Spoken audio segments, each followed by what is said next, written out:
Yo, bro, yo, homie. When I was uh 19 years old, when I was 18 years old, I went to Serbia with my brother, just me and my bro. We stayed at my grandparents' house and my cousin's house.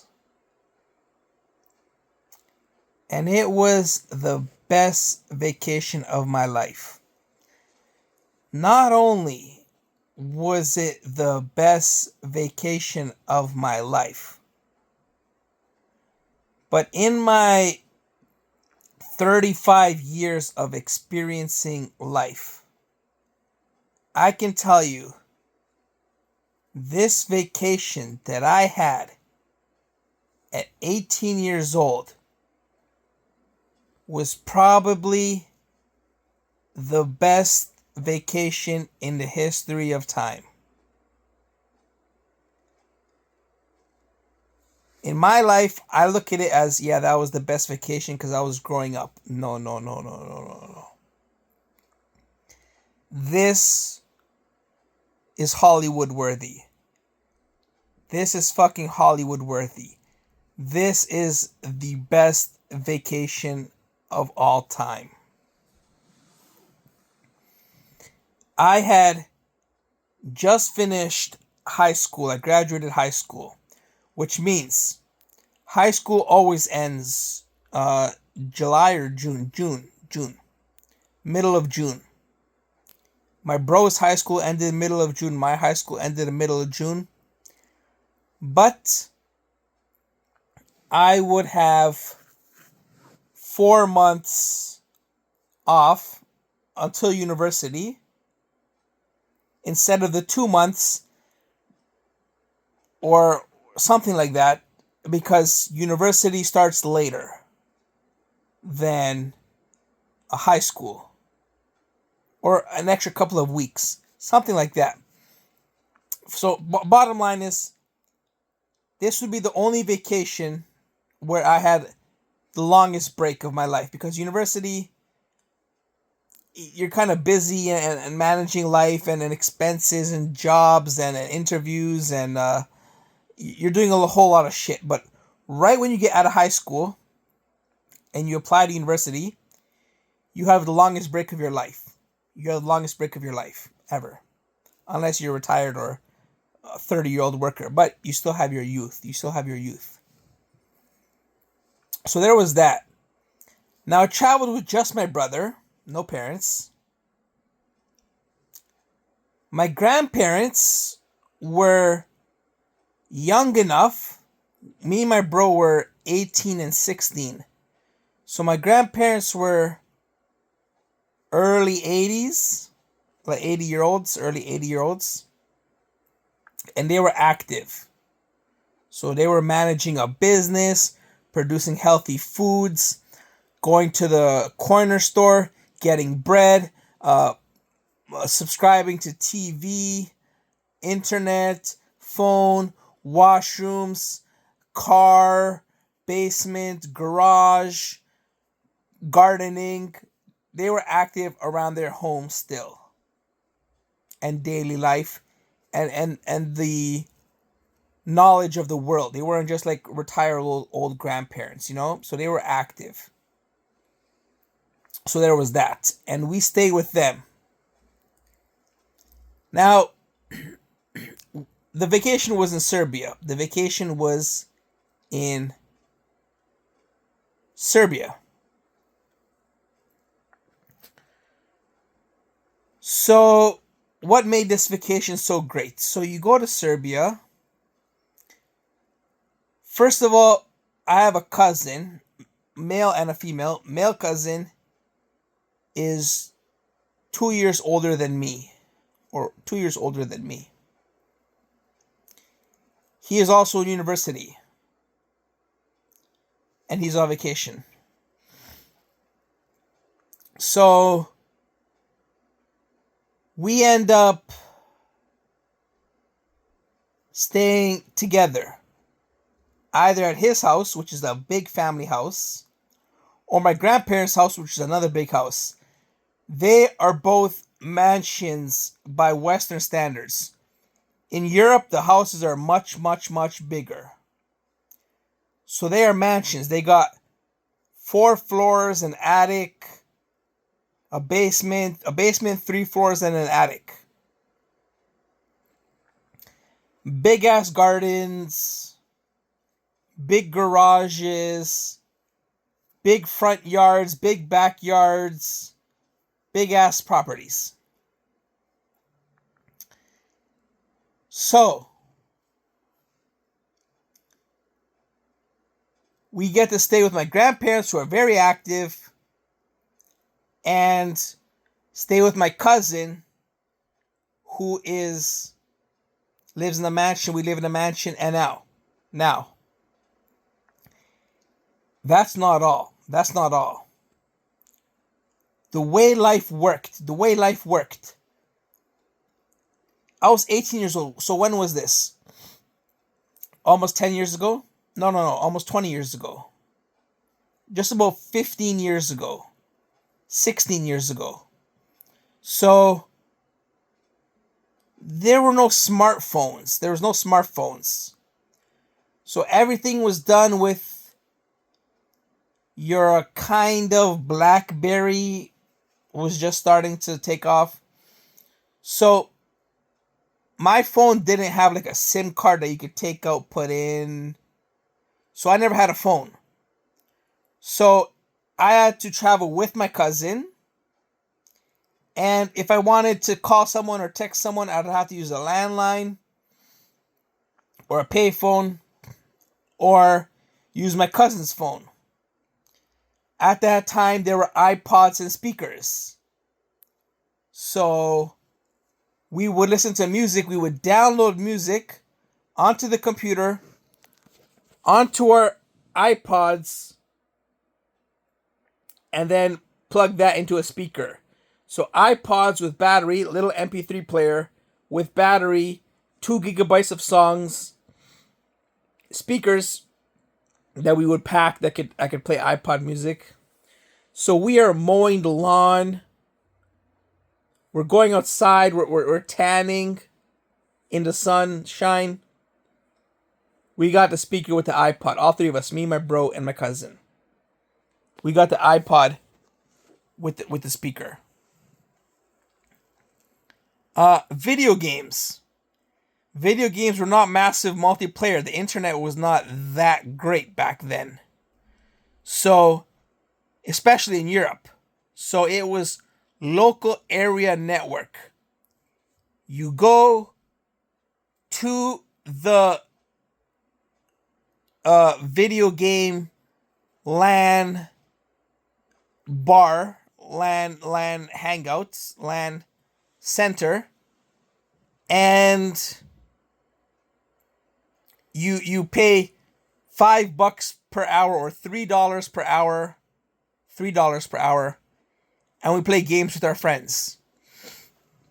So everything was basically offline. We download the hacked version so we could play Counter-Strike, Warcraft, and Dota offline with ourselves. Or with computers, bots. So that was the time frame. Now, the cities where my cousin lived, which had a supermarket, a quiet residential street, and a yard field where I could work out, practice soccer, go for runs. We had my grandparents' home, which was a quiet little town village, and there was a center, a downtown, which was where the bakery was, the video game arcade was, the bars were, the ping pong tables.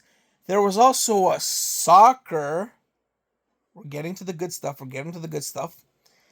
There was also a soccer bar where there was like a soccer indoor terrain. It was outdoor, but they had the walls and the net and the mesh.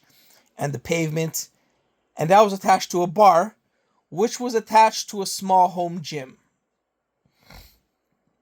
And then we had the downtown, the movie theaters, the concerts, and the beaches. Okay? So, let's recap. On vacation, end of high school, longest break until winter.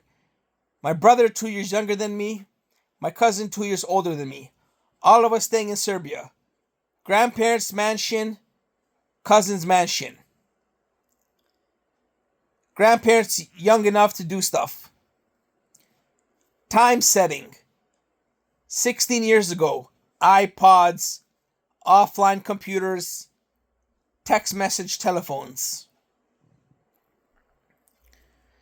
Ping pong tables, soccer field, bars, village, residential, street, Belgrade downtown, beaches. That's the time setting, and those are the characters. Okay? Now that's not a bad time. That's not a bad time. But that sounds like your standard vacation. Well, remember, it's not really your standard vacation because the time setting, we got the iPods, we got the music, we got some company, the three of us, and we got all this nostalgic, warm, cozy vibes. All right? What makes it the best vacation of all time?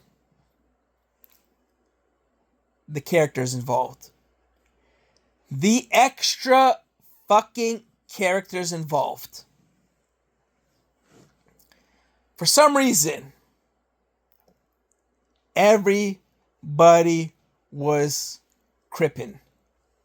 Everybody was crippin'. There was 1, 2, 3, 4, 5, 6. 6 guys our age that lived in my grandparents' village on the same 2 streets that played hide and seek together. We played hide and seek at 18 years old. And we did all these activities. So what I'm about to say, we did all of them. We played soccer. So, imagine this. Who does this today? Who the hell does this today?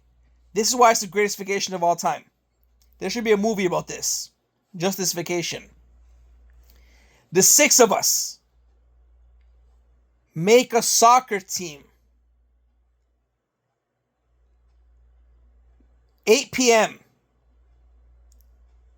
That's our street. We challenge another street in the village.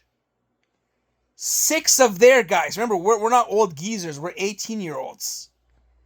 6 of their guys, ranging from 15 to 20 years old, whatever. 6 of their guys. Our street against their street. It costed like $20 to pay for the court, and we split it up 6 ways. Loser pays for booking the court and possibly the drinks after, if we take drinks, because it's next to a bar. All the older couples, fancy couples, sitting at the bar, watching us. It's a patio. So it's a patio right next to the outdoor court. 8 p.m. nighttime, lights. All the older couples at the bar, not old, but like 20-year-olds, watching us duke it out, yelling, arguing, swearing on the soccer court. The 6 of us from our... And we didn't do this fucking one time. We did this multiple times per week for all 2-3 months that I was on vacation. I'm talking dozen times we did this. Are we going to play soccer tonight? Is there soccer tonight? Is there soccer tonight? Is there soccer tonight? 6 of us from our street always the same team. Always the same team. Challenge that street. Challenge that street. Oh, there's no soccer today. Why? We can't find somebody to challenge. Oh, there's no soccer today. Why? This guy's is out for our team. He has to do some work at home. Whatever, you know? So, 6 of us together challenging 6 other people from other streets in the village. That's not all. Remember the center of the village where the game arcade is?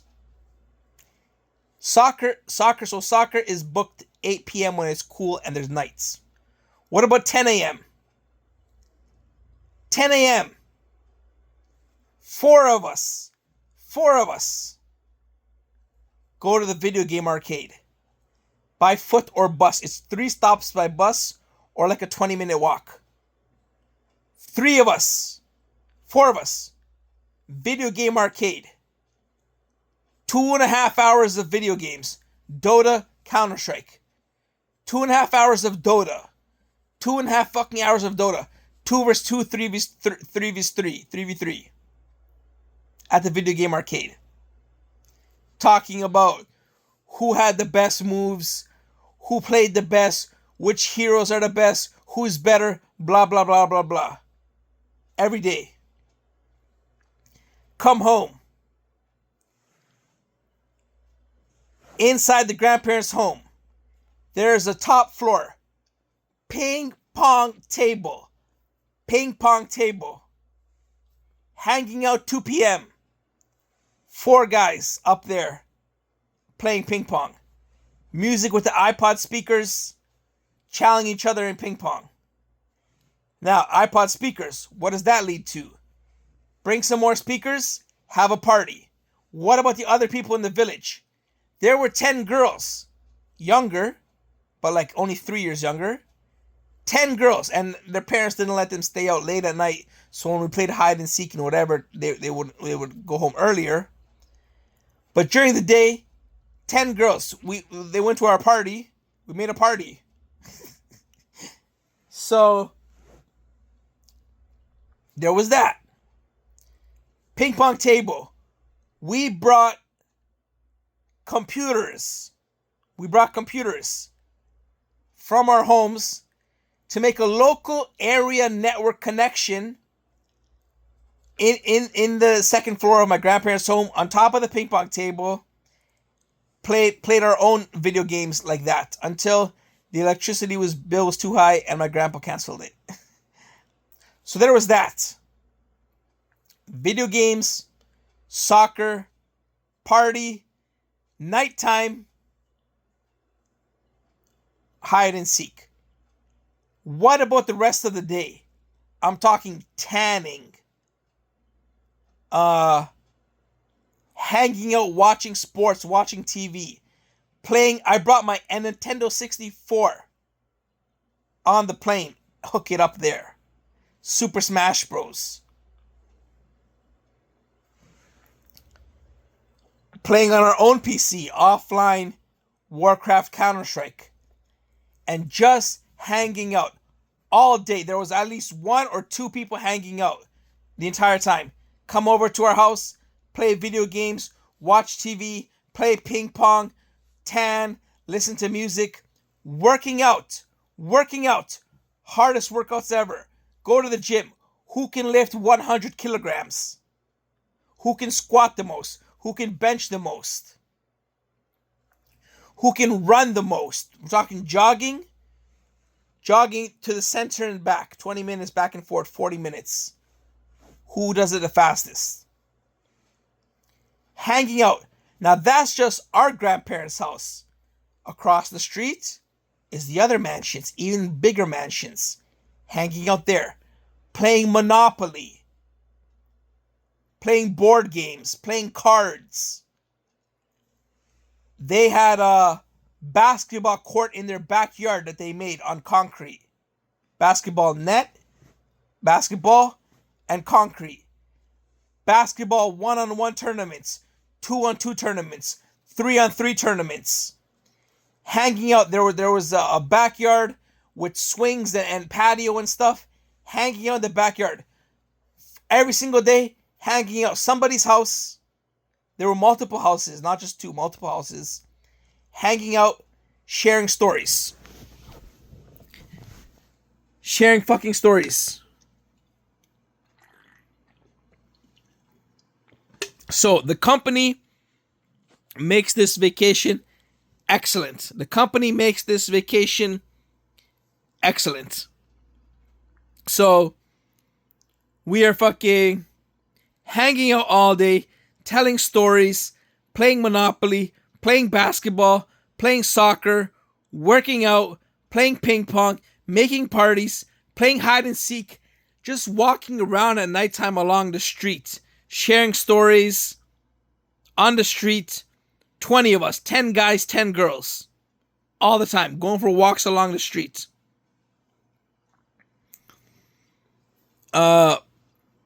Now, what else did we do? Excursions.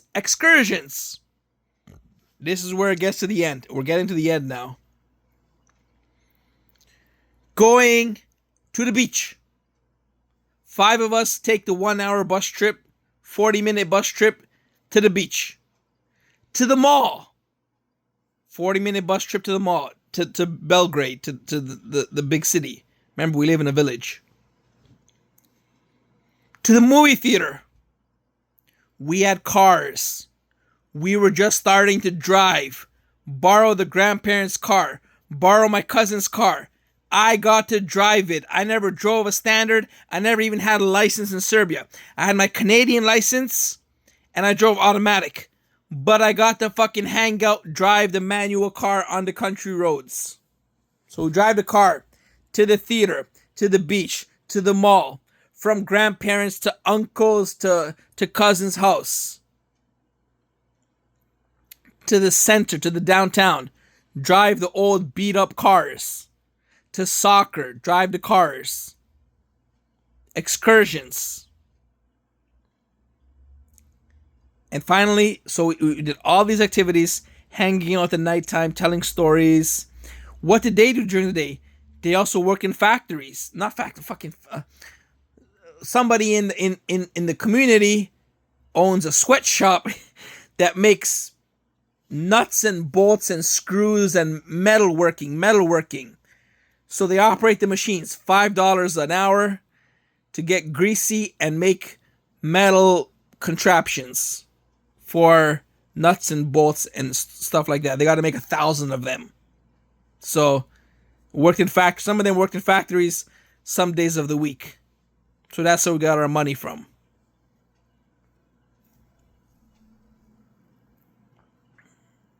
Damn. Now. Also had a female cousin. And she has friends. And she is 5 years older than me. 5 years. I'm 18. She's 23, 24. And her friends around the same age. Maybe a little bit years younger than her. We hang out with them.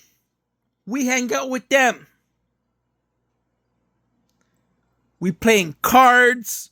So, we got the village friends, the guys who play soccer and hang out with. And then we got the female friends. We play cards. Now, they have their own life stories. They aren't playing street soccer with us. They're going to concerts. They're going out to hang out in discotheques. So that's another aspect all in the same fucking vacation. We go to the discotheques that they go to. We lie about our age. We lie about our ID. They know the bouncers who let us in. And we get into the 21 plus, 19 plus clubs, including my younger brother. And we are partying with them. And then we go to concerts. We go to fucking concerts. We go downtown. So we're dressing up. Dress shirts, jeans, jewelry, everything clean. Going partying. Hardcore nightlife partying. And her friends like working for babies, teaching French and babysitting for a rich family.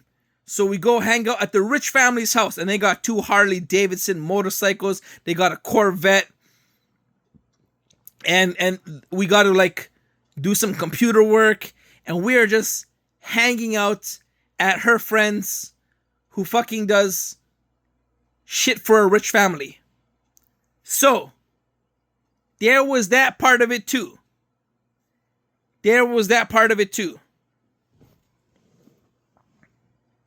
All in the same vacation. So, and then when I want to text somebody, I use my cousin's phone. So we had the private life, watching movies.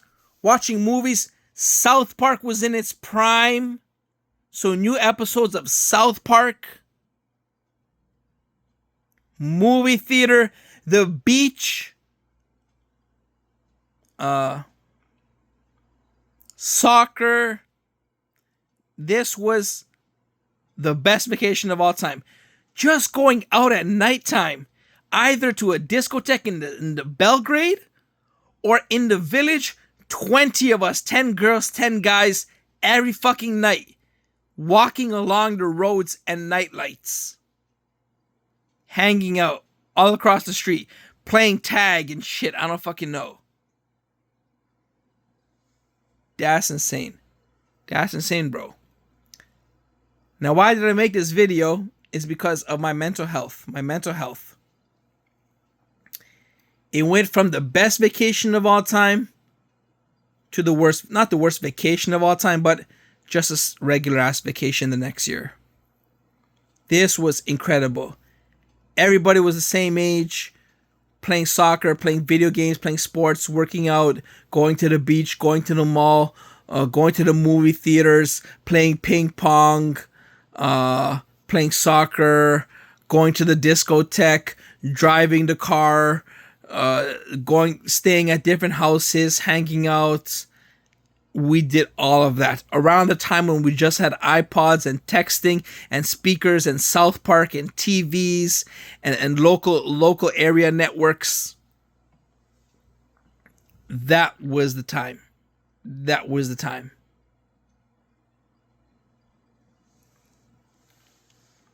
Now the next year, so how the fuck do you back that up? How do you back that up? Next year, I go back and I get depressed. My cousin's friends now have boyfriends. Those same guys we hang out with are now working, too old to play sports, doing their own shit, still hanging out routinely, but more doing their own shit.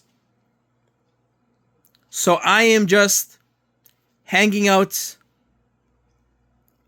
on the balcony with at my grandparents' home with my cousin, and I get this wave of depression that takes over me.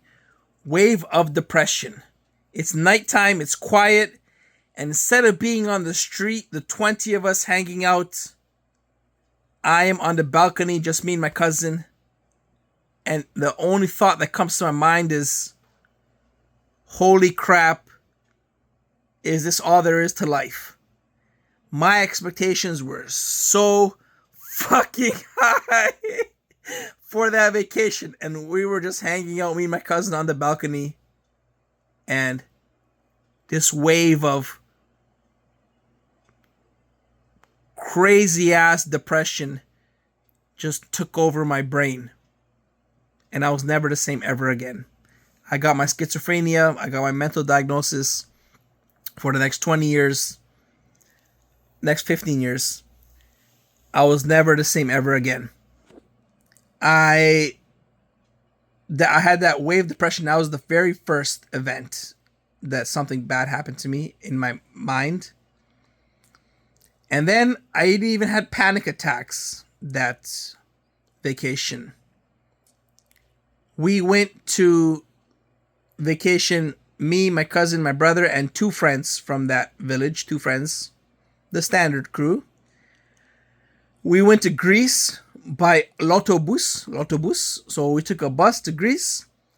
Now that was kind of fun, but you're just eating gyros souvlaki, going to the beach, and it's just you five. They were probably having fun, but I wasn't. I was depressed because I was used to the discotheque last year and the sports and the video games, and now we're just hanging on a beach, small ass city, not even the main city in Greece, random ass spot. Going to the ocean, throwing a ball around, and eating French fries and souvlaki and gyros. And that's all we did. And I got even more depressed there. I was just staying inside the hotel, the crappy ass, whatever the hell it was, Airbnb. And I was fucking just miserable. I was depressed. I called my parents, said I was having a bad time mentally. So I went to see the doctor in Greece. There was a doctor in that little vacation spot. I said, I don't know, I'm having panic attacks, blah, blah, blah. She sent me to the hospital. They gave me a pill to calm my nerves down. Sent me home. Bus ride home from that vacation. On the bus, I was panicking. I was sweating. Mad depression again. That was the end of that vacation. Everyone else had fun though. But that was the end of that vacation. Got back to Serbia. Thought I had a brain tumor because why was all this happening to me? Mad depression, panic attacks. I searched up Google symptoms. My eyes hurt. Must have a brain tumor. Your eyes hurt and you got these depression, panic attacks. Must have a brain tumor. Fucking Google.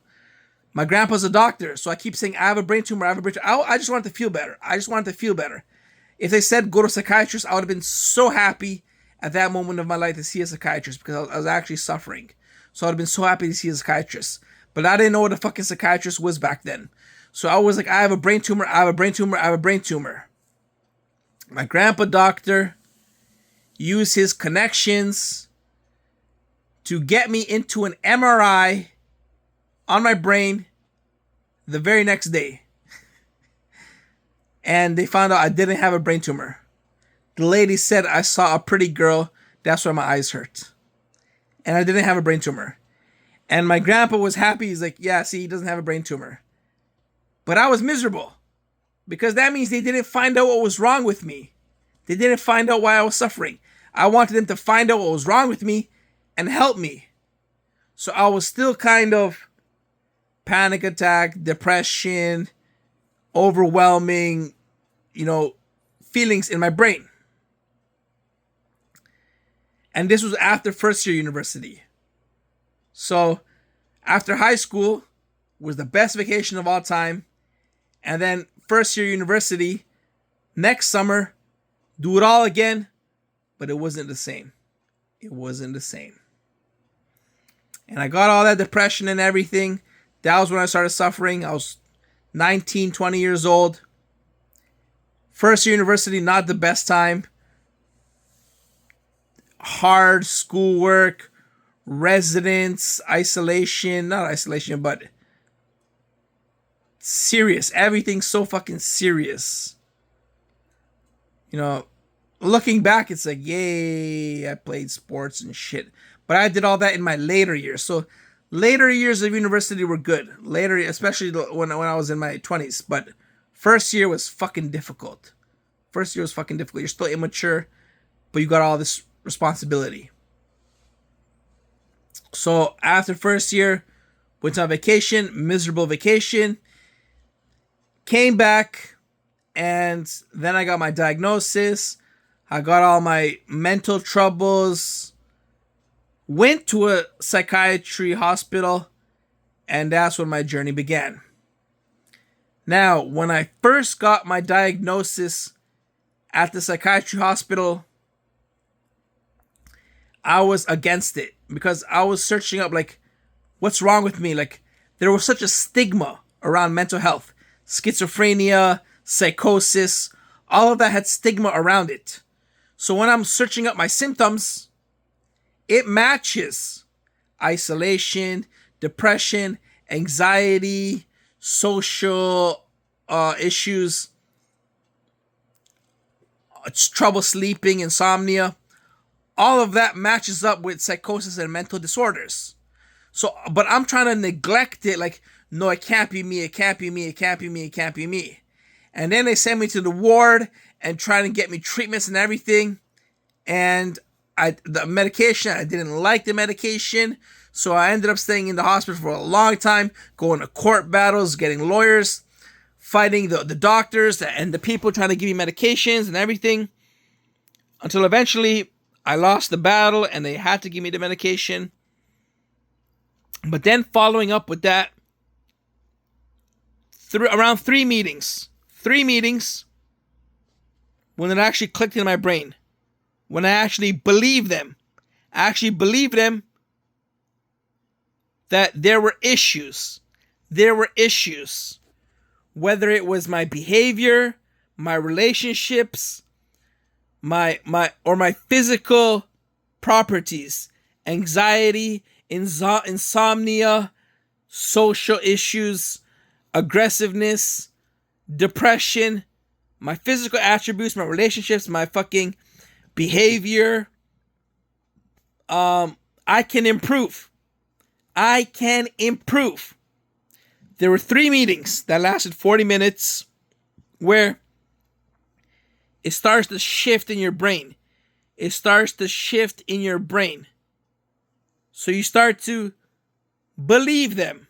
I went from fighting them, going to court, not wanting the medication, neglecting everything, to actually believing them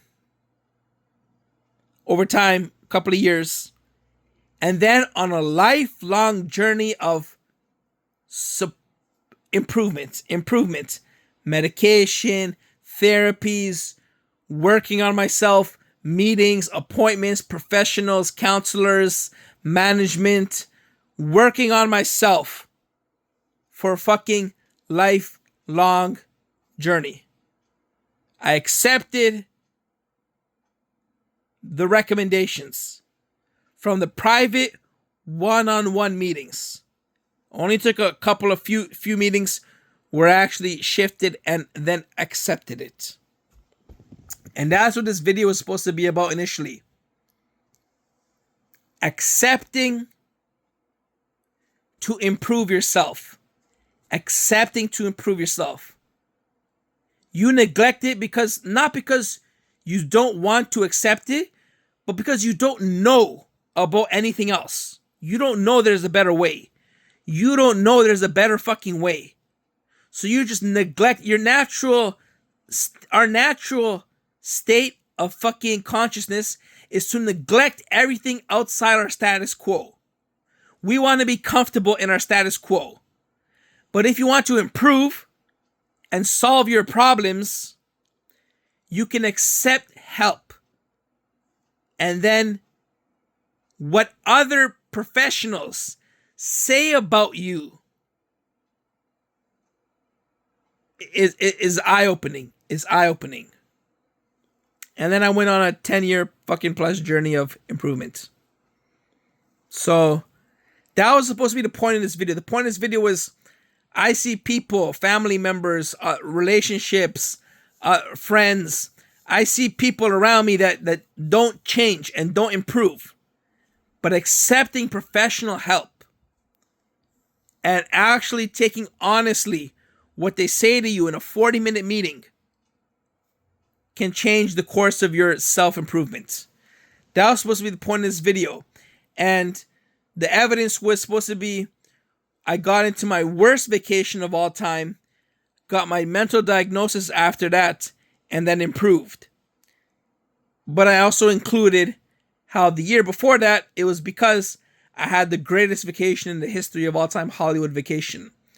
So I had the greatest Hollywood vacation, and then depression from the expectations or whatever, and then it followed up into a mental diagnosis. So, like, the second vacation wasn't depressive. It just didn't match up to that first vacation. So, that was the greatest vacation of all. And then first year university was difficult, living alone, and all the responsibilities in engineering, difficult program and sports, and everyone's older than you. You're only first year, and the pressures and everything is very serious. So that was difficult as well. But later it got better. Later years it got better. I was getting treatments. I was playing sports again. I was being social. Got better again in my later years. And that's that. That's that. That's that. Very difficult second year. Went from the best end of high school to a very, very difficult first year of university and vacation. Very fucking went from absolute bliss. Went from mega fucking heaven to the Terminator. The fucking hell. And then psychiatry wards. And then it got better when I continued on for the next 5 or 6 years. Then it was better. And then I graduated and relax. Once you graduate, it's relaxing. It's fucking relaxing. Like you gotta work, but what the fuck is work? What the fuck is work? It's you show off your skill and talent and dedication, whatever, but you got so much free time. You got so much fucking free time. You got no tests, exams, meetings, appointments, colleagues, peers, classmates, students. You don't got none of that. You are just bossing out, doing whatever the fuck you want when you're working. And when you got an education, you're doing some decent work. So that's that. Word. KK12. Stay classy.